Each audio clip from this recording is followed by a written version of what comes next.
What's going on, people? It's your boy, the Boxing Lowdown, and I'm back here with another video. Now, as always, guys, don't forget to like, share, and subscribe. Feel free to drop a comment if you like, and I'll happily get back to you.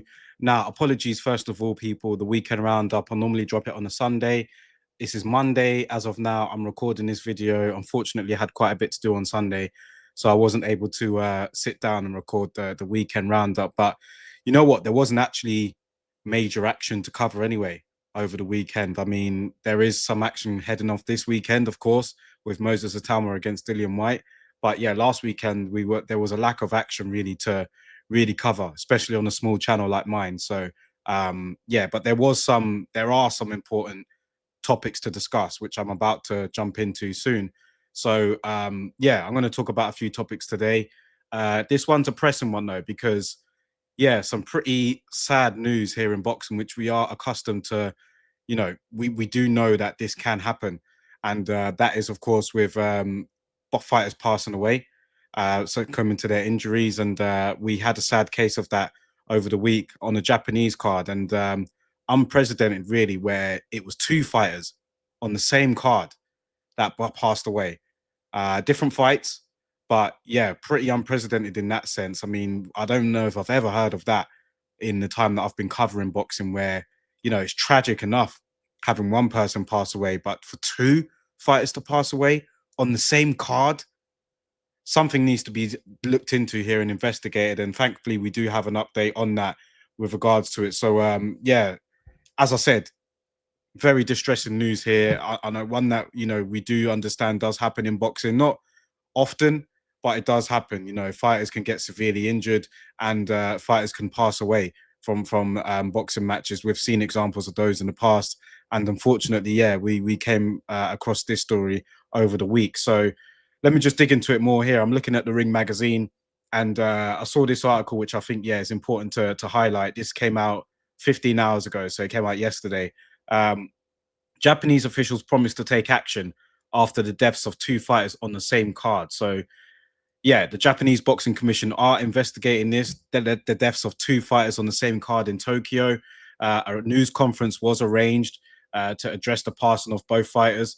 And yeah, it was one of the fighters passed away on a Friday, the other one passed away the following day.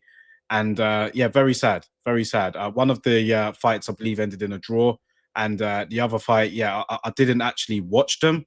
But obviously, when the news broke, it spread like wildfire. And we're seeing what the chairman of the Japanese Boxing Commission had to say here. So he puts, "We are once again reminded of the grief of the families and those involved and the seriousness of this matter. How can we eliminate the risks inherent in sport? What happened this time is serious.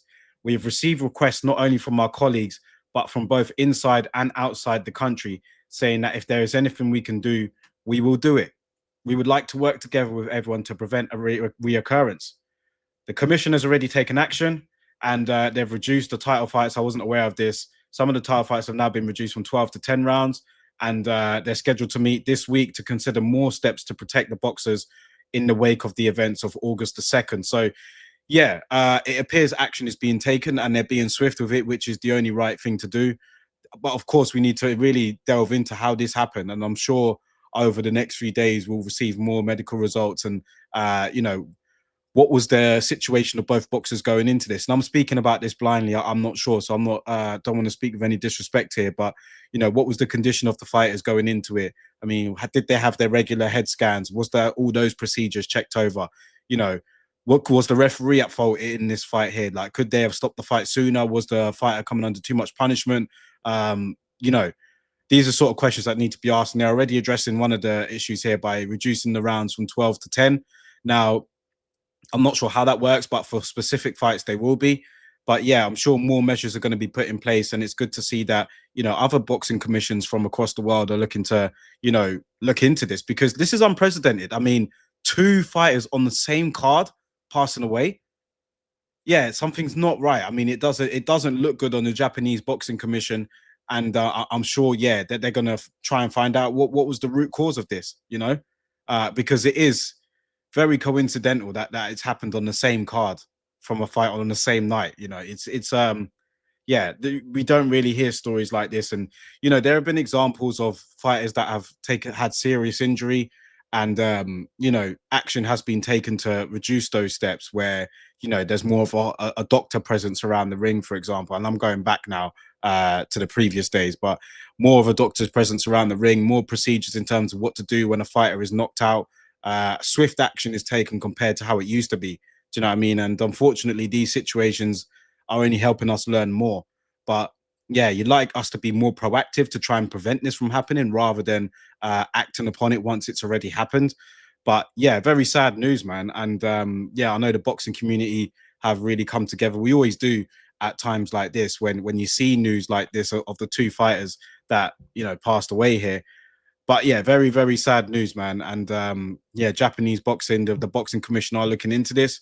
I guess that's all I could really provide now. But let's see more what the article says here. And they're saying that one of the fighters collapsed after his fight, went for emergency surgery, had collection of blood on the brain, but he didn't survive. One of the other fighters, also the same age, suffered the same injury in an eighth round knockout loss. He died after undergoing surgery. So yeah, this is they're looking at the impact of the weight loss and other factors that might contribute to such injuries, like weight loss, which was a major factor, pre-match conditioning, are only being looked at from an administrative perspective. I would like to hear the opinions of those involved in the association who have been working closely with the athletes for a long time. Boxers violating weight gain limits. And this is, I mean, we're talking about weight gain limits here. And, the Eubank and Conor Ben fight has been rescheduled now for November. That looks like it's going to happen. Both fighters have confirmed it on their social media. The Ring have reported it. It's looking like it's a go.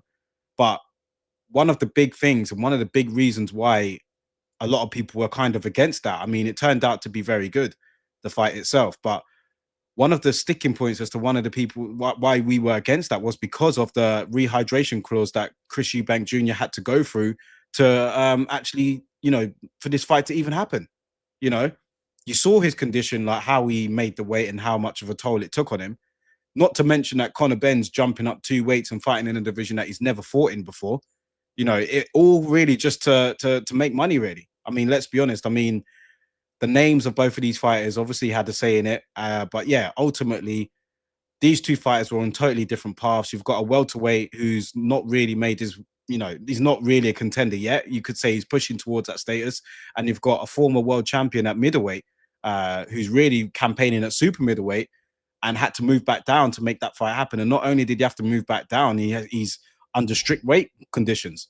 So yeah, I mean, these are the sort of things we need to look at, man. And unfortunately, I mean, thankfully nothing happened in that fight.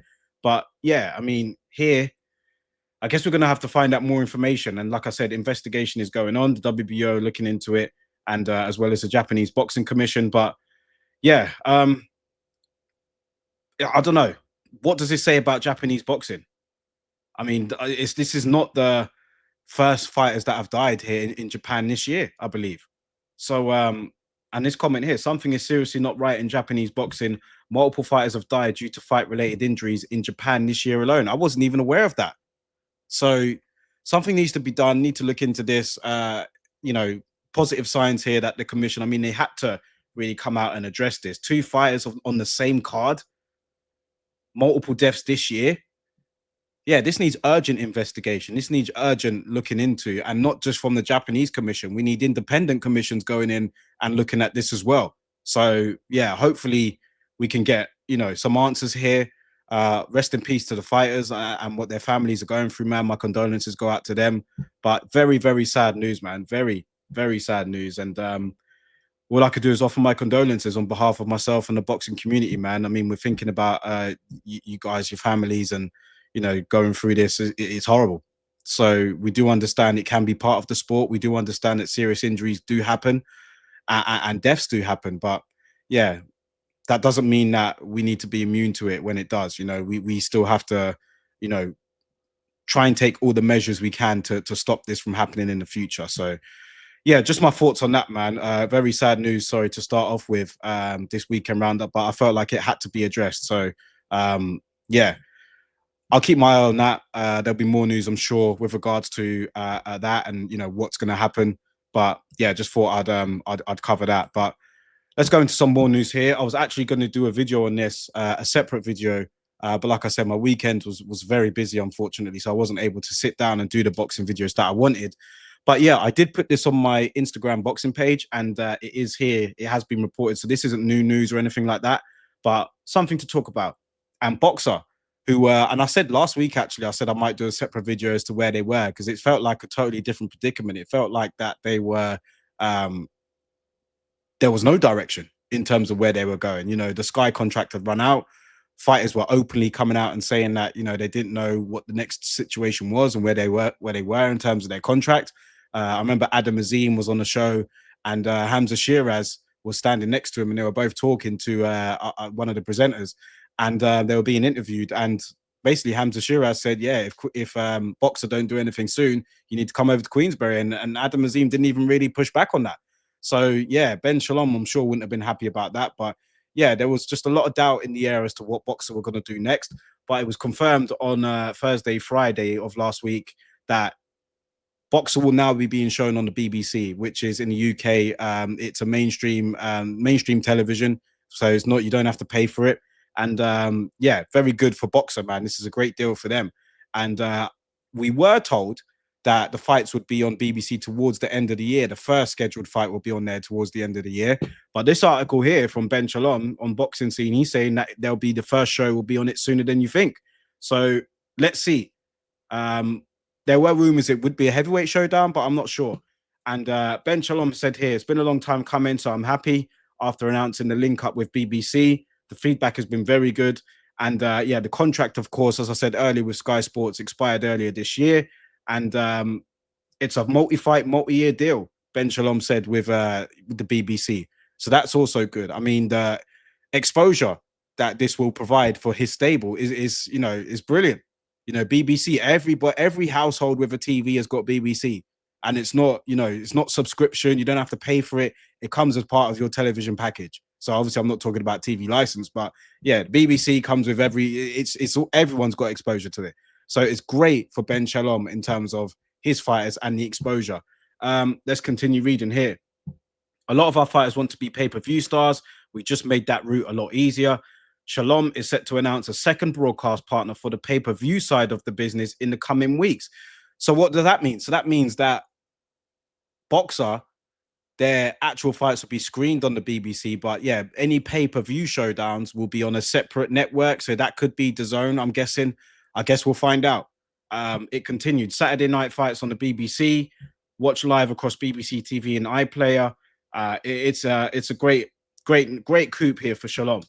And he's saying here the announcement will be quite soon in terms of what's to come next. But yeah, still unknowns as regards to what the first show is, what fighters will there be. I mean, there were some rumors floating out as to who it might be, but yeah, I guess we'll have to find out. So yeah, big coup for Ben Shalom here. Let's see what some of the comments have to say. This person's skeptical about how good this will be. Are they going to have the budget? The undercard is apparently on iPlayer. So yeah, I guess some people are not. Some people aren't as high on this. Maybe because of the fact that the pay-per-view fights will be shown on a different network. And what does that mean? I mean, will we be getting the high quality fights that we want on the mainstream on BBC? Of course, how is the relationship with other promoters and networks how is that gonna be? In terms of Matchroom and Queensberry, those guys are on the zone. Ben Shalom, he's going to be on the BBC. Will it be hard for him to get the big fights on there in terms of working with other promoters? I guess time will tell. Time will tell, man. But I guess we'll only really be able to judge this further when we get to see the first card and we get to see, the sort of fight and the fight schedule that they've got lined up. So on the surface of it, yeah, some mixed comments there on this article, but on the surface, it looks good. Being with the BBC, that is a great coup for Boxer because their future was uncertain. We didn't know where they were going to go after Sky Sports, but yeah, this is a great deal for them. And you could argue it's probably even better for them to be on the BBC than be on Sky Sports. So yeah, I guess we'll find out. More news to come, I'm sure, in the next few days or so. But yeah, big coup for Boxer here going on the BBC. I was going to do, like I said, a video on it, but since we're here on the weekend roundup, there's not really much action to speak about. I thought I'd talk about it here. So yeah, let me know your thoughts about that in the comment section, guys. Ben Shalom on the BBC with Boxer. So the likes of Fraser Clark, the likes of who else is there? Lauren Price, Ben Whitaker, those guys. Yeah, great deal for Boxer, man. I guess we'll find out more. But let's move on here as well because we got some fight news. Jarrell Miller and Michael Hunter for September the 11th. Now, that is the week of Spence and I was going to say Spence and Crawford, Crawford and Canelo. So obviously that's going to be on September the 13th. So Jarrell Miller and Michael Hunter. So set for a big boxing week in Vegas that week. And that will be on September the 11th. I like it. I like the fight. Listen, Jarrell Miller, we all have our opinion with regards to him in his past. But, you know, he's been back in boxing now. He's had some entertaining fights. And I reckon this will be a good one because where is Michael Hunter right now? We know his potential. We know how good he is. But he's kind of been, you know, on the back burner, so to speak, with regards to the heavyweight division. I mean, once he took up that deal with Triller, which was a few years ago, he just kind of fell off the map. Haven't really seen much from him. And so he had a lot of talent, a lot of ability. He's been in there with Usyk as well. And yeah, he was someone at the time, a few years ago, who was one of the he was tipped to be one of the guys to take over, you know, when some of those the main guys were gone, like the AJs, the Furies, and so on. So this is a good fight here, Jerome Miller and Michael Hunter, man. I'm very curious to see how this turns out.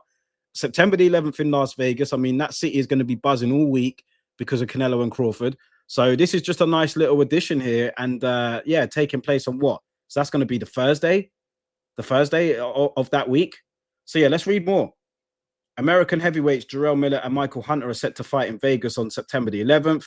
They will headline a showcase event in Sin City in the lead up to the Canelo Alvarez Terence Crawford bout, which is 2 days later. So, of course, Jarrell Miller, which we know has a checkered history with PEDs, but he has fought a couple of times on Riyadh season, getting stopped by Dubois, then drawn with Andy Ruiz. He was supposed to fight Fabio Wardley, of course, but that didn't happen. And yeah, apparently a shoulder injury was the reason. But yeah, I mean, Michael Hunter has been a heavyweight for, you know, quite a long time now. And he did actually only lose to Alexander Usyk, where he lost the decision. And it was a credible fight. I mean, he's done very well, Michael Hunter. But like I said, fell off the map over the last few years after he took up that, you know, deal with Triller. I thought he was going to get a lot of money from it. But yeah, it didn't really end up going how he would have hoped. Then all of a sudden he just kind of fell off the map. So this is a great way for him to get himself back in the spotlight of a thriving heavyweight division. I mean, the heavyweight division is the glamour division of boxing anyway. So you need to get yourself up there. You know, you need to put yourself in those lights, and beating Jarrell Miller convincingly would be very good to help you get back in the spotlight. So let's find out. Good, entertaining scrap, I see. I mean, Jarrell Miller only knows one way how to fight. He can absorb a lot of punishment, but he will go forward. He will throw a lot of punches, and he will try and wear you down. Michael Hunter he's more of a skilled technician, but you know he carries pop in his punches as well, and he's got that grit in him too. So will there be times where they'll stand and trade? Very much so. I think it's a good showdown here, and I'm sure there will be a lot of build up towards this as well. So yeah, I like it. I like this fight here. They're both irrelevant. Both of them need a win. Hunter is fairly skilled and takes his career seriously. Miller is the opposite. Unless Miller is doped up again, Hunter should win. I guess we just need to find out how good Michael Hunter is and what condition he's in. You know, I would favor Michael. I mean, it's tough, man. It's a difficult one because I thought Jerome Miller beat Andrew Ruiz. I definitely felt he did enough to beat him. But that was a draw. So yeah, I'll make a prediction closer to the time. I guess now I'll just report on the fight here. Jerome Miller and Michael Hunter set for September the 11th. Huge week of boxing that week, of course.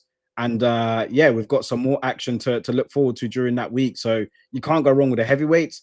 And this isn't a bad one. So let me know your thoughts on it in the comment section below there.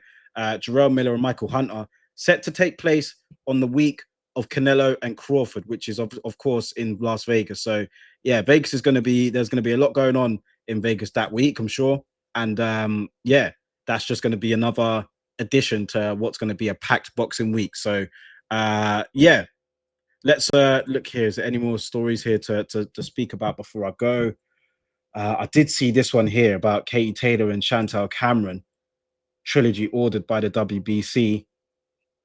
Will that be Katie Taylor's final fight if they go ahead of it? I mean, her future is uncertain at the moment. They have been contemplating retirement. And when I say they, I'm talking about Katie Taylor and her team. Eddie Hearn has pretty much said that, they are on the verge of retirement, but, the showdown at home in Ireland is tempting. Could this be the one? I mean, they're both of these fighters here are 1-1. So I guess it would make sense for Katie Taylor to end the trilogy if she could have that on the home soil. It has been ordered by the WBC.